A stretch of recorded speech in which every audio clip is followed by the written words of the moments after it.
voy a dejar con ustedes a Olaya Sanfuentes, que es historiadora del Instituto de Historia de la Pontificia Universidad Católica de Chile, que nos va a enseñar por qué Santiago se llama Santiago.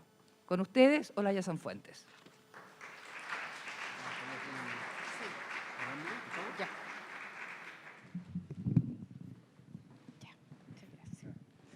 Bueno, muy buenas tardes y muchas gracias por venir a esta hora hasta acá.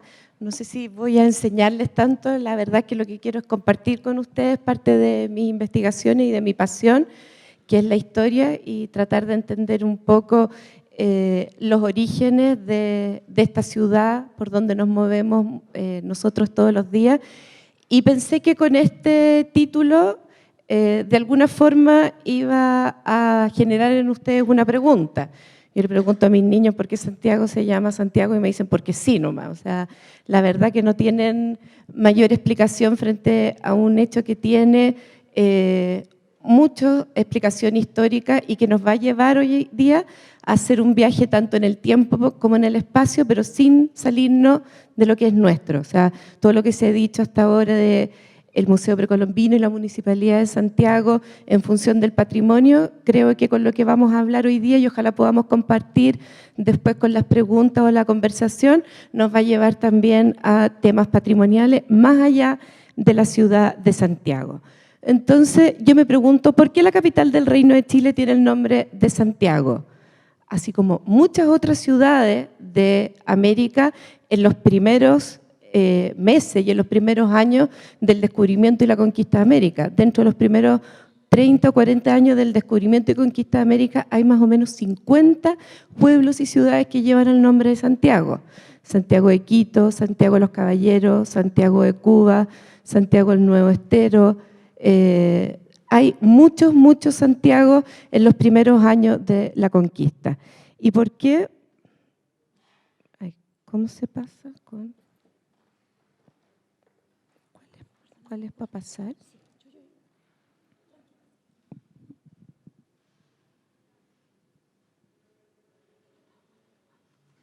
¿No?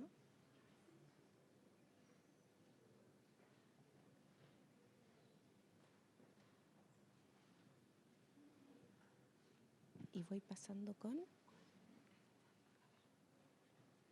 Ya.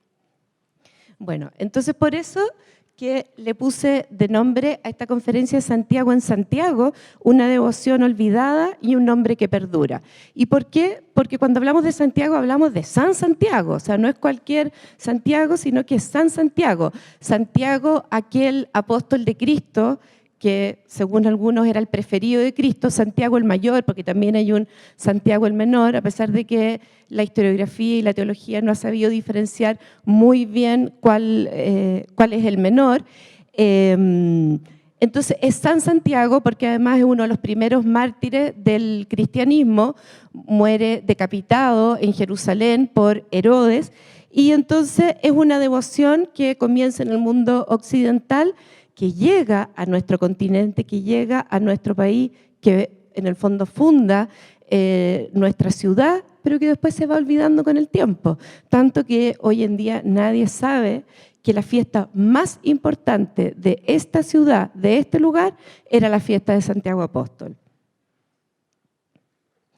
Bueno, lo que voy a hablar hoy día tiene referencia con esto. Tengo una pequeña hipótesis, no es muy sofisticada, pero de alguna forma articula lo que voy a hablar. Voy a partir entonces hablando cuál es el contexto y la trayectoria de Santiago Apóstol. Voy a describir la fiesta y que tiene dos características muy importantes. Primero, el paseo del estandarte, ya les voy a explicar qué es lo que es, las corridas de toro y cuáles son los problemas que están aparejados a esto. Probablemente sean cosas muy nuevas para todos ustedes, para mí también lo era hasta que empecé a investigarlo. Entonces lo que quiero decir es lo siguiente, a través del seguimiento de la fiesta del patrono Santiago en la capital de Chile, se pueden relevar varios fenómenos que describen la celebración y que al mismo tiempo nos ayudan a constituir un caso para explicar cómo la sociedad del siglo XVIII muestra los cambios que va primero de una sociedad religiosa y medieval en los siglos XVI y XVII hacia una sociedad cortesana y barroca. Estos cambios son portadores de formas de devoción y de prácticas performativas que van cruzando las fronteras temporales y espaciales para instalarse de particular forma en nuestro territorio. Entonces, lo que quiero decir es que esta es una devoción de larga data que comienza en nuestro continente en el siglo XVI, que tiene ciertas características también en nuestra capital en los siglos XVI y XVII, que tiene cambios en el siglo XVIII y que termina en el siglo XIX. Entonces, estas son características generales de la sociedad latinoamericana de los tiempos coloniales, de los tiempos de la Ilustración y de los primeros años de la República. Pero si uno estudia la devoción a Santiago y la fiesta de Santiago en nuestra capital, se nos convierte en un caso específico para estudiar estas características generales. Bueno, ¿por qué Santiago es elegido como patrono? Entonces, para eso quiero citar a esta mujer que es una historiadora del arte española, que dice lo siguiente: el culto a los santos militares suponía mucho más que una devoción, suponía poner como ejemplo de comportamiento a toda una clase política, el caballero, una especie de mártir de Cristo. Lo que quiero decir con esto es lo siguiente: el cristianismo, todos sabemos que es una religión del amor, de que hay que amar al otro como a uno mismo, pero también es una religión militar. Es un triunfo de la vida sobre la muerte. Y hay un montón de elementos dentro del Nuevo Testamento, del cristianismo, que hablan de este aspecto militante. San Pablo, por ejemplo, es un militar del cristianismo. La Iglesia lo que quiere es luchar contra las herejías, luchar contra el paganismo, luchar contra los infieles. Y entonces Santiago es un personaje que vamos a ir viendo que se va a convertir en un personaje perfecto para encarnar este ideal. Tenemos que también tener claro que estamos, antes de que empiece nuestra vida como territorio que después deviene llamarse Chile, estamos a finales del siglo XV, donde los reinos de Castilla y Aragón se han unido para formar lo que después va a ser España y luchan constantemente contra el enemigo que es el musulmán. El musulmán se ha ido apoderando, ha estado 7 siglos en la península ibérica y han habido muchas guerras y muchas batallas, pero no han logrado destruirlos totalmente. Entonces, lo que hacen los reyes católicos, cuando se junta Castilla y Aragón, ellos pasan a llamarse los reyes católicos, o sea, son una unidad político-religiosa imbatible que va a luchar en la península ibérica para conquistar y reconquistar el territorio en un evento de larga data que devino llamarse la Reconquista, o sea, era reconquistar el territorio, las almas también de los cristianos frente al enemigo musulmán que se había estado tanto tiempo conviviendo con ellos. Finalmente, la última batalla contra el moro es el año 1492, el mismo año que Colón llega a América, y los reyes católicos toman Granada, que era el último bastión, y España entonces deviene una nación católica, militante y militar, que va a luchar para propagar tanto en su propio territorio como todos los territorios que vaya adquiriendo, va a propagar este cristianismo. Y entonces elige como santo de esta devoción a Santiago Apóstol. Pero Santiago Apóstol ya estaba antes en la península ibérica. Pero estaba como Santiago peregrino, porque decía la leyenda que cuando Herodes lo decapitó, después metieron sus restos en un cofre, el cofre en una barca, y la barca, por arte de magia, habría llegado a Galicia. Entonces, un campesino habría tenido una visión como de unas luces que centellaban y de repente ve en la costa de Galicia que hay una barca con un cofre y adentro de este cofre estarían los restos de Santiago Apóstol. Esto fue más o menos en el siglo VII, VIII.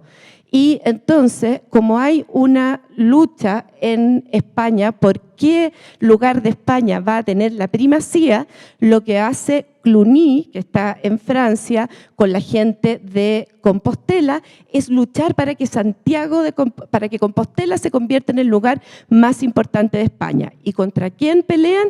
Contra Toledo. ¿Y qué es lo que hacen para luchar en esta lucha de protagonismo? Toledo dice que ellos tienen los restos de San Isidoro de Sevilla y en Galicia dicen que tienen los restos de Santiago Apóstol. Entonces aquí el que tenía más restos, el que tenía un santo más entero, era el que iba a ganar. Pero también había toda una propaganda política desde Cluny, que eran unos monjes bastante fuertes que ayudaron a Compostela a ganar la supremacía. Entonces, Compostela se convierte en un lugar de peregrinación porque ahí están, se supone, los restos del apóstol. Y tener contacto físico con los restos del apóstol tiene una magia y una sacralización que solamente elementos naturales y materiales tan importantes como las reliquias pueden tener. Entonces viene gente de toda Europa a rezarle al santo, a tocar el sepulcro, a hacer mandas para conseguir lo que no se puede, y entonces surge lo que se llama el Camino de Santiago.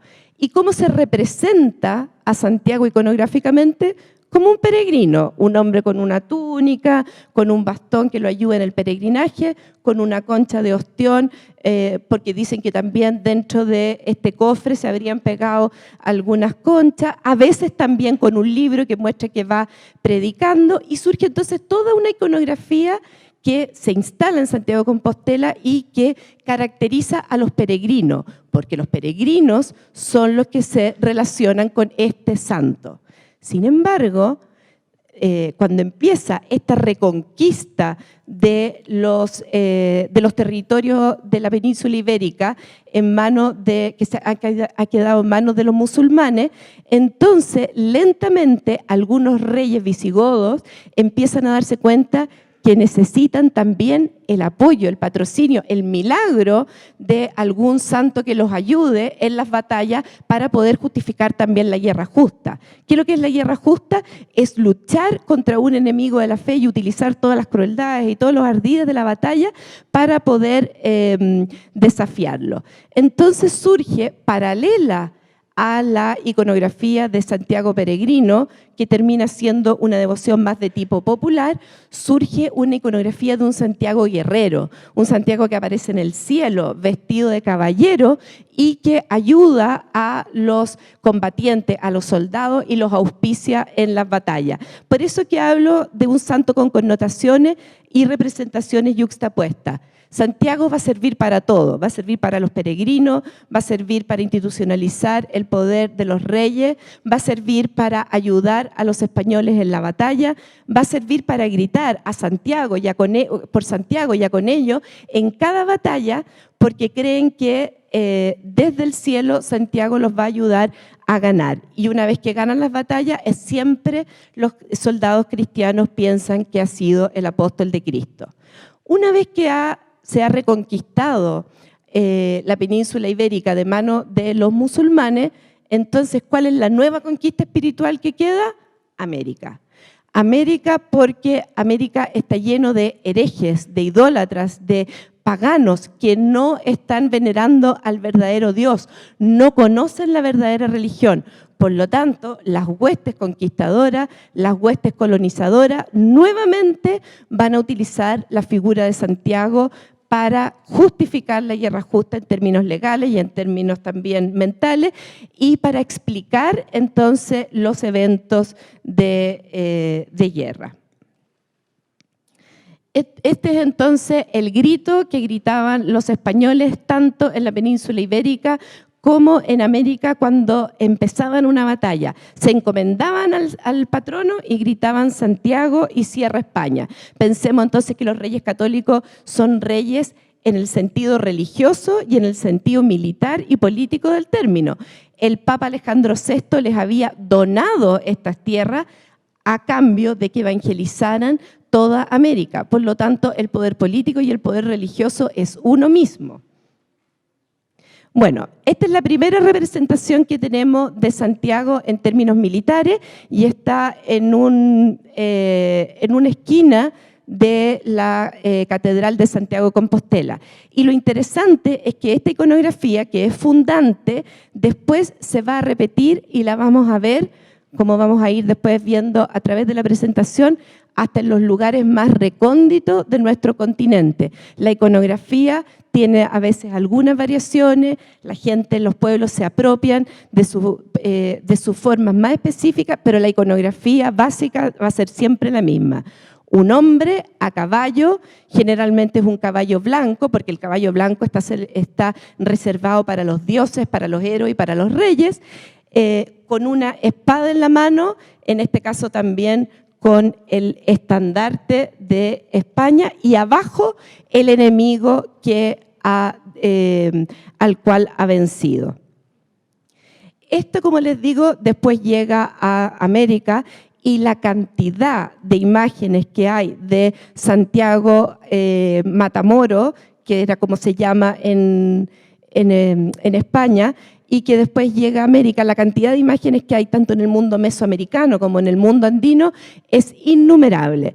Yo les traje aquí algunas, hay muchas que están en mucho mejor resolución y mucho mejor diapositiva, pero les traje unas que son únicas por lo siguiente. Uno se pregunta por qué, si este Santiago, que era tan temido, después es adoptado por la sociedad mestiza, porque este es un cuadro del siglo XVIII. Entonces, una de las hipótesis que ha surgido es la siguiente. Se dice, este es del mundo andino, ya ahora me voy a venir todo el tiempo hacia nuestras latitudes. Este es un cuadro cusqueño del siglo XVIII, y ¿por qué entonces esto está hecho por manos mestizas, por una escuela cusqueña que quiere a Santiago y lo trata como propio? Porque una de las teorías que hay respecto a el Tahuantinsuyo es que había muchos pueblos que a la llegada de los españoles habrían visto en el español una salvación, una especie como de ayuda frente a los pueblos que estaban subyugados al Tahuantinsuyo, al Incario. Entonces, no sería raro que muchos indígenas hubieran con la tradición oral visto a Santiago Apóstol como una especie de salvador que venía a ayudarlos y los iba a liberar del yugo inca. Y si nosotros vemos esta imagen, vemos nuevamente a Santiago Apóstol con su iconografía reconocible, arriba del caballo blanco, con la espada, con una actitud de guerrero, y a los que está destruyendo aquí han sido identificados como incas. Y no son muchas las representaciones que hay de este tipo, pero sí suficientes como para que esta hipótesis tenga algún sentido. Aquí nuevamente tenemos a nuestro Santiago, esta vez además con la cruz de Santiago, porque junto con la devoción a Santiago surge una orden de caballería que lleva el nombre de él. Este es un cuadro cusqueño típico del Cusco con esa representación de naturaleza ideal atrás, que no tiene nada que ver con el mundo andino, pero reconocemos a nuestro Santiago, y lo que tenemos aquí nuevamente son incas. Entonces hay aquí una visión histórica de algunos pueblos subyugados que vieron la llegada del español y su santo como una salvación frente al Incario. O esta otra, de Huamán-Poma de Ayala, que también viene de un pueblo, el pueblo de los Huancavelica, es un pueblo que también había sido subyugado. Huamán-Poma tiene una actitud crítica frente a los incas, por lo tanto no es raro que cuando él nos proporciona este Santiago, también lo muestre destruyendo a un inca. Entonces, esa podría ser una interpretación de por qué hay algunos pueblos que adoptan a este Santiago. Otra interpretación podría ser que lo confunden con el dios Illapa, que era el dios del trueno, del relámpago, del granizo, y recordemos que cuando Santiago aparecía en el cielo. En el cielo se abría un rompimiento de gloria y ayudaba en la batalla. Por lo tanto, los indígenas no es raro que hayan pensado que este era Illapa, que era temido porque los fenómenos meteorológicos causan temor, sobre todo en sociedades rurales, y por lo tanto este era una forma de ver a Illapa. Otra razón puede haber sido que los indígenas, al estar en el contexto de la conquista, se dan cuenta que los dioses de estos hombres que vienen son mucho más fuertes que los de ellos y que finalmente hayan adoptado el panteón cristiano porque les iba a producir mayores beneficios. Pero bueno, y llegamos entonces a nuestra capital, se funda Santiago, y el Santiago que llega a nuestra capital es el Santiago militar, porque nosotros estamos en un contexto totalmente militar. Hay que destruir a los mapuches, estamos en guerra, estamos conquistando y reconquistando para la Iglesia Católica y para España nuestro territorio. Por lo tanto, el Santiago que llega acá, la imagen que llega aquí a Santiago y que va a ser venerada es una imagen de un Santiago arriba de un caballo destruyendo al enemigo. Sin embargo, si hoy día ustedes se ponen en la plaza de armas y miran hacia arriba y miran hacia el lado, lo único que van a ver es ese Santiago que está ahí en la calle Phillips, y este otro que está arriba de la catedral. No sé si han mirado para arriba y lo han visto. ¿Qué es lo que es? ¿Es un Santiago Matamoros?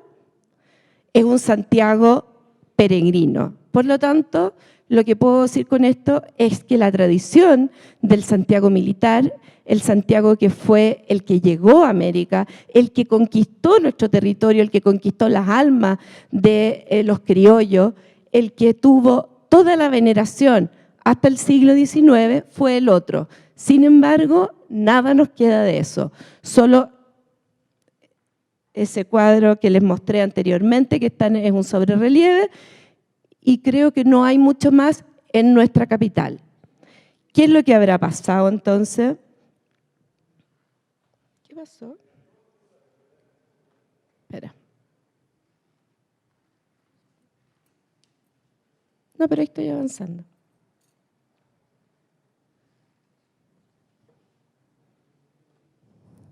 Bueno, les voy a contar cómo era esta, porque bueno, este es el santo más importante y como toda sociedad religiosa que vive de la religión, no sé si habrán leído El otoño de la Edad Media, una sociedad de antiguo régimen, es una sociedad que todo lo ve en función de la religión, porque todos los fenómenos naturales que ocurren son sagrados, por lo tanto el calendario es más litúrgico que de trabajo. Por lo tanto, lo importante de la devoción a Santiago era la gran fiesta que se le hacía.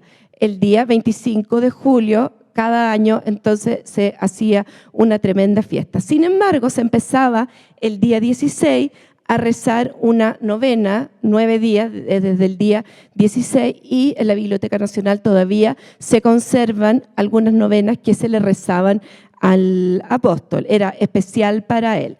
El día 24 empezaba el paseo del estandarte. ¿En qué consiste esto? Se elegía un alférez real, que es en el fondo el representante del rey en la ciudad. El primer alférez real que hubo en Santiago se llamaba Juan Jofré, y el primer paseo del estandarte fue el año 1556. Entonces se paseaba el estandarte real, que era como de ese porte, y tenía por un lado las armas de la ciudad, y por el otro lado tenía a Santiago Apóstol en el caballo blanco. Era un estandarte de seda, y escúchenme, esto es lo más importante, el estandarte era sinónimo de rey. El estandarte era como una especie de fetiche. Donde pasaba el estandarte, la gente tenía que hacer reverencia. El estandarte era la figura del rey, era así como el virrey. La figura del rey en cada una de las ciudades del Imperio Español.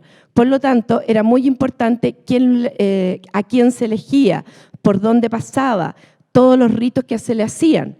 Y eso es lo que ocurría en nuestra capital. Entonces llegaban a la casa del señor Jofré, el señor Jofré ponía el estandarte en un palo, la gente lo miraba por todos lados, él bajaba y abajo lo estaba esperando un mayordomo con un caballo, y él lo que hacía entonces era subirse el caballo, le pasaban el palo con el estandarte y él paseaba por toda la ciudad. Y básicamente lo que hacía es que desde su casa se iba al cabildo y pasaba por la calle, en el fondo, Estado, después llegaba, pasaba por aquí al frente y llegaba a la catedral. O sea, daba vuelta por todo el alrededor de la ciudad y de ahí llegaba a la catedral. Y al mismo tiempo, y por el otro lado, la figura del santo salía de la catedral, daba toda la vuelta y llegaba también a la catedral.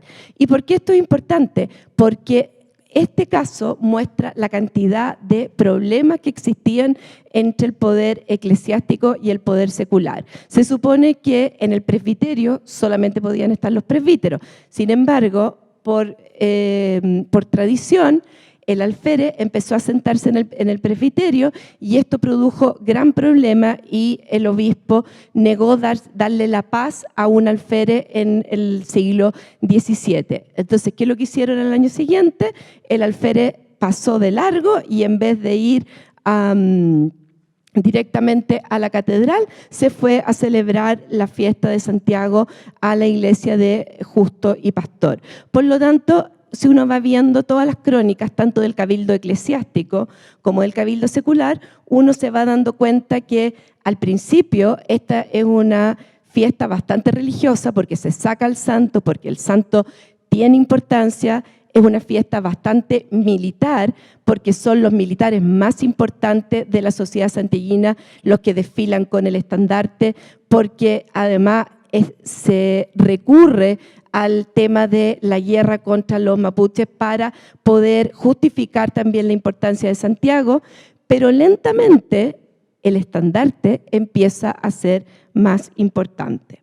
Bueno, junto con esto, después de esta procesión para un lado, de esta procesión para el otro, de la misa, del rezo de la novena, también hay un minuto en que el estandarte se pone así como planito arriba del altar, se bendice, se vuelve a tener el alférez vuelve a tener el estandarte, el alférez además que tenía derecho a cojín y silla, cosa que era bastante, ustedes estarían felices, porque si no estarían todos sentados igual que ustedes, pero el que tenía cojín y silla asegurado era el alférez. Y después de esto venían muchos días de fiestas de toro, cañas, cintas y caballos, o sea, todos los juegos medievales. Toros en España había habido desde siempre y aquí los hubo y mucho. El juego de caña era como bastante parecido a los juegos medievales. También estaba el de la sortija, que arriba de un caballo había que pasar con la caña por el medio de una especie como de hoyito que se ponía como una sortija, así como un poco parecido al juego de la pelota. Y bueno, carreras de caballo. Pero una de las cosas más importantes que uno puede ver tanto en las crónicas del Cabildo como en las crónicas seculares son los toros. ¿Y por qué uno lo ve en todos lados? Porque la corona pide que haya toro porque es una forma de mantener al pueblo. Piensen que esto es una fiesta popular, en una época en que Santiago es una capital bastante pobre, que además tiene que dar todo lo que tiene para la guerra que hay en la frontera. Entonces, ¿cómo se mantiene contento a un pueblo que vive aburrido, pobre, defendiéndose siempre de los ataques de los pueblos indígenas a través de la fiesta? Entonces los toros eran una de las fiestas que más gustaba al pueblo y se hacían 3 a 5 días de toro. Al principio los que hacían los toros eran solamente los nobles y los militares y se hacía arriba del caballo, pero lentamente, a medida que la fiesta se va a ir poniendo más barroca y se va a convertir en un espectáculo, en un juego, el jinete se va a ir, o sea, el torero se va a ir bajando del caballo y va a empezar entonces el toreo de a pie. Al principio incluso se hacía toro porque era una forma de ejercitarse para poder después hacer ejercicios militares de verdad en la guerra contra los mapuches. Y es una de las razones por las cuales se recomienda que haya toros aquí en Santiago. Por ejemplo, dice lo siguiente para el año 1582, que no cese el arte militar, pues tan necesario es que se ejerza en esta tierra por estar de guerra como está. Esto sale entonces en los fondos del cabildo secular. Pero lentamente, igual que en España, el riesgo y el peligro irán dando paso a las destrezas y al espectáculo. Entonces, lentamente se va a ir bajando, como les digo, el torero, y esto se va a ir convirtiendo en un espectáculo. Y a medida que nos vamos acercando al siglo XVII y el siglo XVIII, también hay un espíritu de época llamado barroco, que va a ser mucho más decorativo el espectáculo, el juego del ser y el parecer va a ser mucho más importante, y por lo tanto no solamente el torero va a tratar de ser más elegante, más vivo, más visible, sino que toda la sociedad santiaguina en general. Y lentamente entonces los toros dejan de estar relacionados con la fiesta jacobea, con la fiesta de Santiago, y se van a ir convirtiendo en un espectáculo autónomo. Se va consolidando entonces una cultura del espectáculo. Las corridas de toro y otros espectáculos de música, baile y teatro fueron lentamente institucionalizándose a través del tiempo en nuestra capital. En el siglo XVIII surge el primer coliseo permanente para representar comedia. Y, por ejemplo, también las corridas de toros que antes se hacían aquí en la Plaza de Armas, y los vecinos tenían que encargarse de cerrar, tenían que poner unas tablas en las calles principales para que los toros no se salieran, y hay de ellos que no lo hicieran porque las multas eran muy grandes, y el cabildo ponía los tablados para que se sentaran las personas más importantes. Pero lentamente las corridas de toros van a ir pasando de la Plaza de Armas a la Plaza de Toros. La Plaza de Toros va a estar donde estaba lo que se llama el basural de Santo Domingo, donde está la iglesia de Santo Domingo hoy en día, y ahí había una plaza de toros. No era una plaza de toros permanente, se hacía cada año, pero lo que les quiero decir es que se separa del espacio público cotidiano y se comienza a hacer en un espacio especializado, porque la gente quiere ir, porque a la gente le interesa, porque la gente espera todos los años que haya toros. Y cuando hay toros, para la fiesta de la Asunción y para la fiesta de Santiago.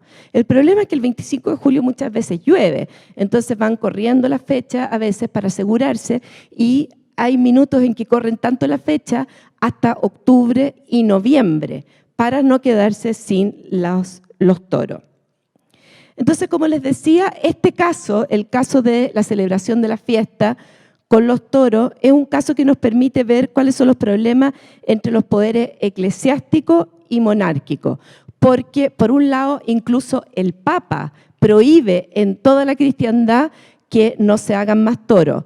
Y llega una cédula a todas partes, Felipe II se hace el leso y manda a alguien al Vaticano a tratar de que no sea así. Y finalmente logran derogar esto, y lo que prohíben es que los obispos vayan a las fiestas de toros. Aquí llegaron todo tipo de cédulas, todo tipo de prohibiciones. En Chile nunca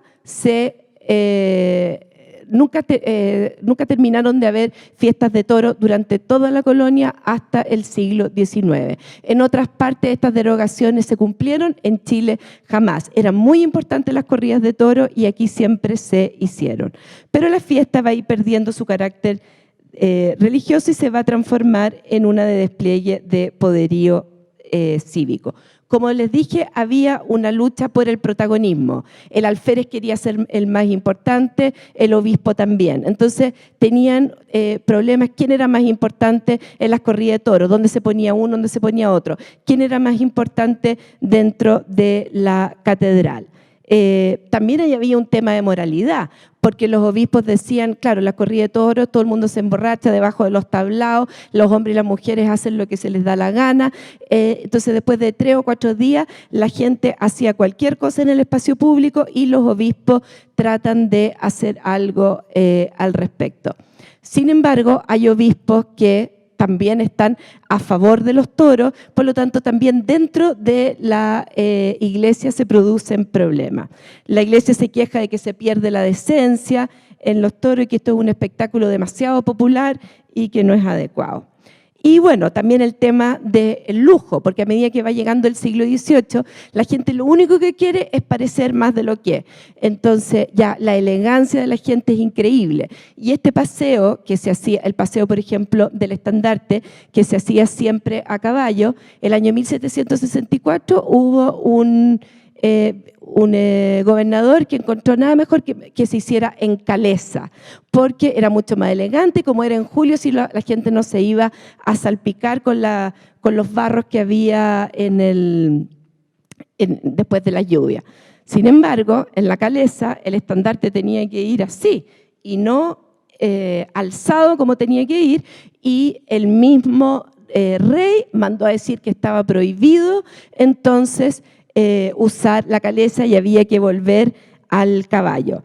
Y bueno, el año 1767 se vuelve al caballo, el que lleva ese año el estandarte se llama Diego Portales, que me imagino que tiene que haber sido algo del famoso prócer. El año 1785, por ejemplo, no se celebra la fiesta en el año que corresponden y adivinen por qué, porque se sale el Mapocho. Así que los problemas son básicamente los mismos, problemas de lluvia, el espacio público, celebraciones que se tienen que correr, etcétera, etcétera. Pero como les digo, el tema del lujo empieza a enfrentar a los poderes porque la Iglesia empieza a pensar que es demasiado el lujo que se está desplegando, tanto que tiene que establecer como un listado de las cosas que se pueden y no se pueden hacer para regular así el despliegue. Bueno, y las corridas de toros siguieron y siguieron y siguieron hasta que Bernardo O'Higgins finalmente las derogó. Sin embargo, y esta es una parte de la historia que para mí por lo menos es nueva y que amerita un estudio, yo no sé si fue la comunidad española, yo no sé si fue un mandato popular, pero en el año 1900 yo me encuentro con muchos registros de corridas de toro en Santiago, en Providencia, en Los Dominicos, en La Chimba, en el centro de Santiago. Entonces uno dice, ¿cómo puede ser? Y efectivamente es. Esto, por ejemplo, es del año 1900 y dice, mañana se dan en la Plaza Circo Santiago una corrida de toro que promete estar entretenida, pues un guaso se ha ofrecido para ensillar y montar un toro como el domingo pasado. Lidiará el matador caballero, quien a petición de varios aficionados cederá 3 toros al sobresaliente de espada Martinito, para que le señale la muerte. El mismo Martinito, si algún toro lo permite, dará el salto a la garrocha. Acompañarán a Caballero y Martinito los banderilleros Ramoné, Volante y Guinalito. No es la corrida de toro como la vemos en España, no, aquí estamos hablando de un guaso que se sube arriba del toro. Lo que quiero decir es que hay un renacer de esto que figura en las crónicas y que yo creo que amerita un estudio. Esta es una foto del año 1906 y es una corrida de toro en Santiago de Chile. Y así como esta tengo 8 fotos más que muestran que además estaba bastante esparcido por nuestra capital. Y aquí tenemos otra más. Bueno,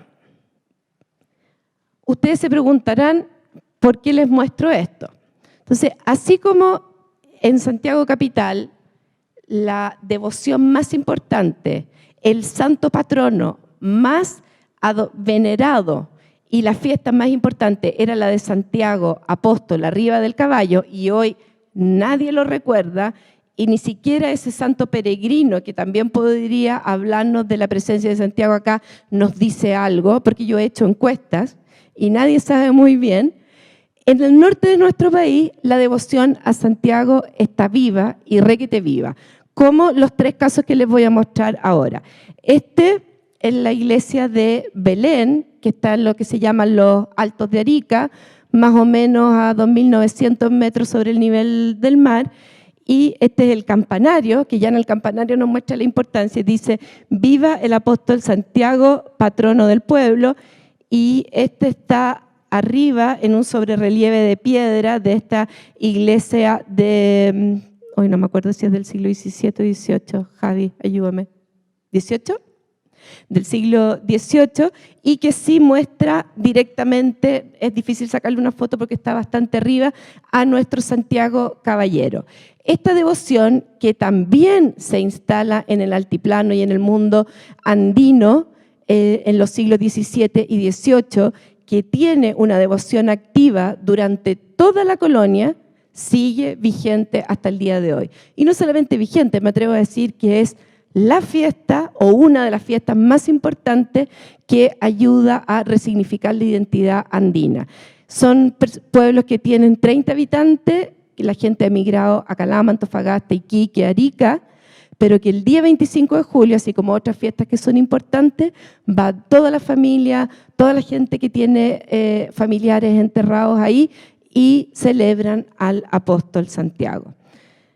Y esto es muy interesante. Así como Santiago es un caballero y hay una ceremonia medieval de investidura del caballero que más o menos para nosotros todo es conocida, esa misma ceremonia, o parecía resignificada en el mundo andino, se realiza cada 24 de julio antes de la procesión del 25 por parte de las personas más importantes del pueblo en la noche. Entonces le cambian la ropa que tenía el día anterior y lo visten de caballero con una ropa muy elegante que tiene dentro de un ajuar bastante significativo.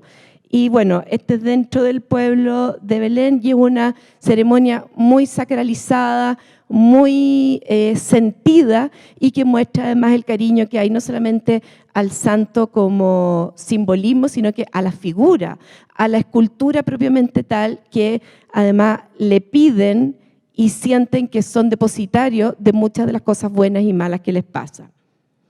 Bueno, y después lo pasean por el pueblo en andas con un montón de otras de celebraciones chicas dentro de estos 4 o 5 días de celebraciones, que no voy a entrar ahora a describirlo, pero que los animo más bien a que vayan a visitarlo. Falta poquito para julio, nunca es tarde para ir al norte, y lo pasean entonces por todo el pueblo, acompañado de danzantes y de baile que también se han juntado durante todo el año a ensayar.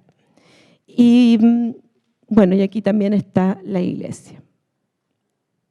Bueno, y aquí estos son los alféreces, y eso es interesante, como la figura del alférez sigue siendo históricamente importante, pero aquí se ha resignificado. Aquí también es una persona que está a cargo de la fiesta en el sentido que tiene que pagar todos los gastos, es la persona que además llega a caballo a hacer una ceremonia con una cinta, o sea, tiene algunas cosas parecidas al alferazgo colonial, pero ha sido resignificado al modo andino y a la usanza del siglo XXI. Fíjense, ahí atrás está la iglesia, que es una de las iglesias bonitas que hay en nuestro país y que uno puede además adivinar el esplendor que tuvo este pueblo porque fue como estación obligada dentro de la Ruta de la Plata.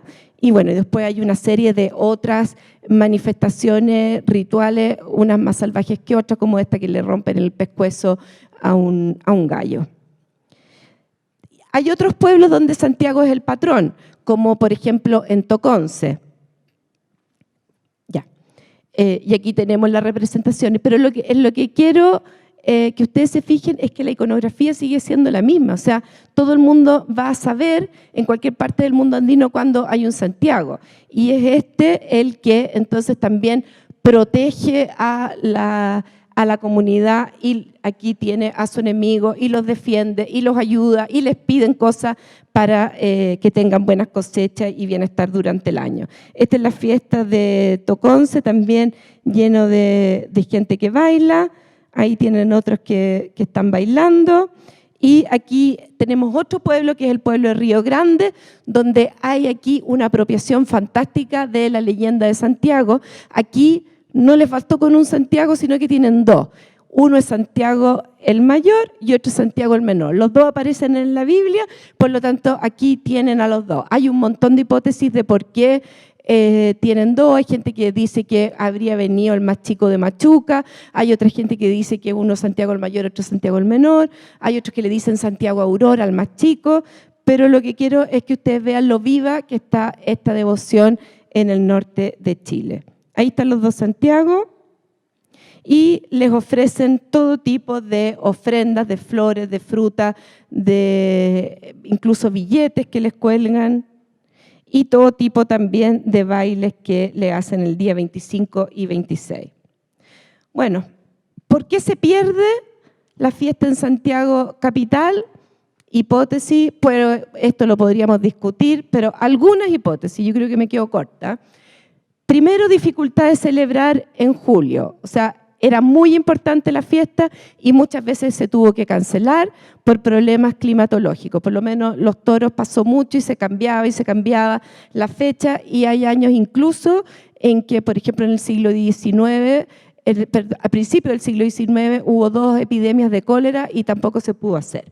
Después, la identificación intrínseca con la figura del rey. Tenemos que pensar que el estandarte era el rey, y con la llegada de la independencia había que destruir todos los símbolos que tuvieran que ver con el rey. Y Santiago era el auspiciante de la monarquía católica en América.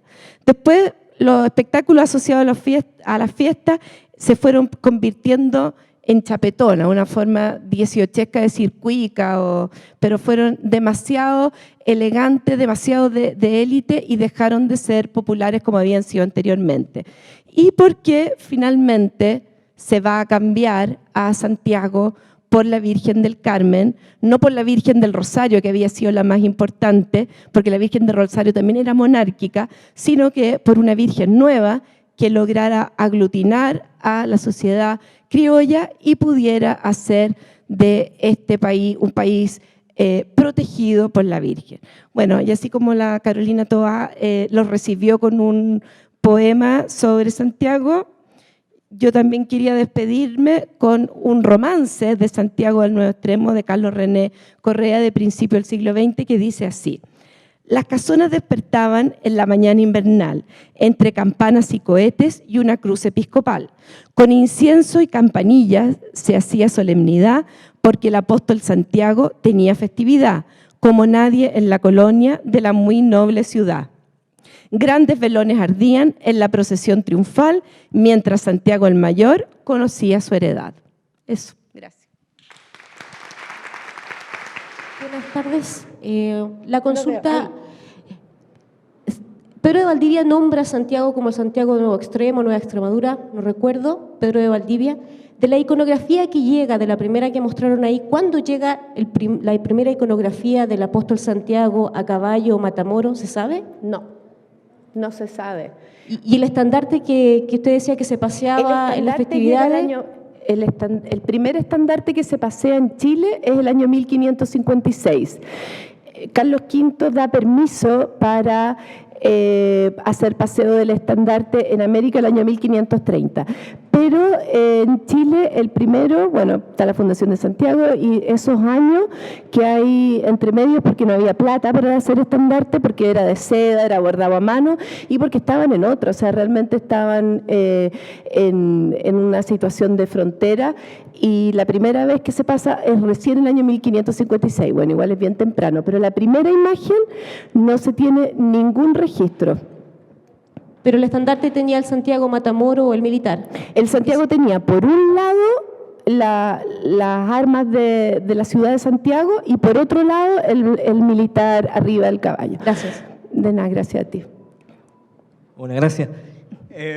Si hay algún tipo de menudencia de cómo se le pone el nombre, quién se lo pone, son entre cuántas personas, en qué momento. ¿Quién pone qué? Perdón. El nombre de Santiago.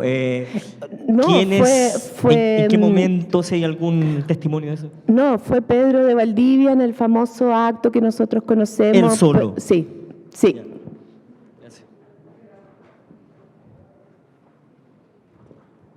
No, si lo que pasa es, como para responder tu pregunta, ese rito existió.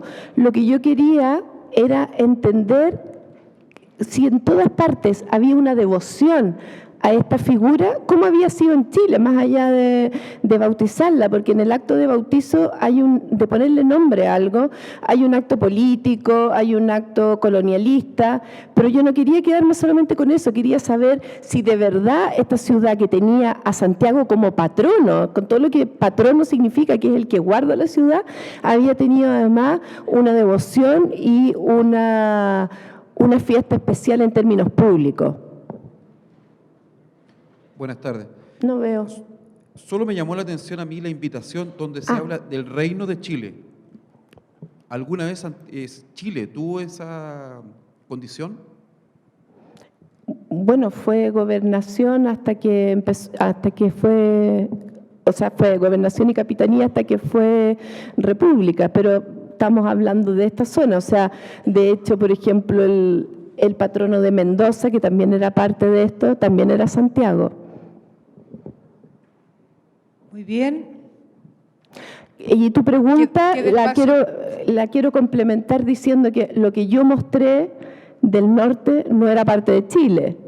Pasó a ser parte de Chile después de la Guerra del Pacífico, por eso que dije que iba a ser un viaje en el tiempo y en el espacio. En ese tiempo eso formaba parte, bueno, depende qué, los Altos de Arica, de Perú y Toconce y Río Grande de Bolivia. Es referente a la fiesta como devoción que decía a nivel latinoamericano. ¿Ya? La actualidad, más que nada. Si se sigue haciendo, como usted dijo que los países eran Perú, Bolivia, Chile, ¿y qué pasa con el resto de los países latinoamericanos? Muy buena pregunta. Yo te diría que ahí donde la sociedad se ha urbanizado y secularizado más, se ha ido perdiendo la devoción. Y te voy a dar un ejemplo. Si tú vas a San Pedro de Atacama, todavía, a pesar de que Santiago no es el patrono de San Pedro, se celebra la fiesta de Santiago el 25 de julio. Si tú te vas a Salta, que está más o menos a una altura más o menos parecida, que formaba parte del mismo conglomerado, de la misma parte del mundo andino, las figuras de Santiago Apóstol están en un museo. Entonces yo creo que en la escala del lugar donde hablamos, el nivel de ruralización versus urbanización pueden explicar de alguna forma ese fenómeno. Ahora, ahí donde el Santiago todavía es patrón, en pueblos más chicos sigue siendo muy fuerte la devoción, en Perú, en Bolivia, en el noroeste de Argentina, en pueblos más chicos, en Chile. Yo sé que en México, en algunos pueblos todavía es muy fuerte, y eso es un tema que me encantaría ver, porque en todo el mundo andino hay ciertos patrones culturales que se repiten y que tienen que ver con la identificación de Santiago con fenómenos meteorológicos, con la forma que se tratan los antepasados, etcétera, etcétera. Pero parece que en el mundo mexicano es distinto. Entonces eso sería muy interesante, y sé que existe porque hay gente que está investigándolo. Por ejemplo, Querétaro también su patrono es Santiago y se celebra hasta el día de hoy. Querétaro, en México. Buenas tardes. Sí, hola. Tal como dijo usted, ¿por qué este apóstol Santiago, que era de carácter monárquico, no cambia el nombre de la ciudad durante el proceso de independencia y se mantiene este nombre hasta el día de hoy? Es una muy buena pregunta y no te sé responder. No sé si uno cambia los nombres de las capitales así como así. Es una muy buena pregunta. Pero ponte tú, pero se puede. Ponte tú en Mendoza, Santiago arriba no, al revés. En Mendoza había un Santiago peregrino que fue el patrón de la ciudad, y recién en el siglo XX lo cambiaron por un Santiago Matamoros. ¿Por qué? O sea, de repente hay invenciones que uno se pregunta de dónde. Y por ejemplo, este año yo voy a ir a hacer mi terreno sobre Santiago, para el tema de Santiago, a Macaya, y ahí hay una excepción, porque todas las imágenes que yo he visto que son votivas, el lugar donde se venera a Santiago son Santiago arriba del caballo, excepto en Macaya, que es un Santiago peregrino. Entonces, de repente ocurren cosas que uno no siempre tiene una explicación historiográfica ni sociológica, pero es una muy buena pregunta. Gracias. Vamos a agradecer, por supuesto, a cada uno de ustedes por estar presente, a la Ilustre Municipalidad de Santiago y obviamente a nuestra maravillosa expositora, que le vamos a dar un mega aplauso.